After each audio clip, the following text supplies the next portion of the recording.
The Islamic Front is questioning the treatment meted out to the families of prisoners who go to visit them. Umar Abdullah, the head of the organization, says the area at the Golden Grove prison allotted for use by visitors is not being opened for them. As a result, family members suffer under the elements. They told me what has been happening. I myself have had experiences going there, especially at the MSP. They have this container there that has been outfitted to house people when they come to visit their loved ones and so on. But the persons who man that particular container, they oftentimes are reluctant to open the container and allow people to go in. So they have this tent outside where all these women would gather and sit out in the exposed to the weather and so on. At this particular occasion, the rain was falling very heavily and they were actually soaked. Mr. Abdullah is calling on the authorities to make the necessary changes to have citizens treated with courtesy and humanity.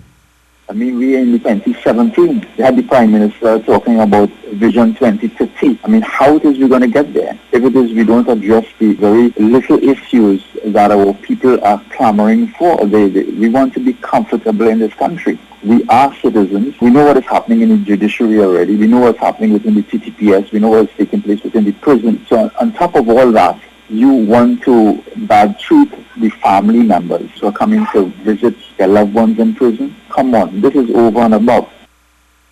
Well, although the incident Mr. Abdullah refers to is centered at the Golden Grove prison, he says this is the case at all prison facilities in the country. He notes as well that the prisoners themselves are not treated in a civilized manner, something he intends to take up. There are a number of other issues that I intend to look at. As a matter of fact, I was contacted by families of prisoners who have been beaten badly by prison officers. I'm supposed to have a meeting with one of those families tomorrow. No medical attention has been given to these individuals. They have not been given a proper hearing. And the rest of the country doesn't know what is happening. And I've always said in the past, Martin Luther King would have made reference to this as well. When you want to judge a government, you judge that government by the way they treat their prisoners.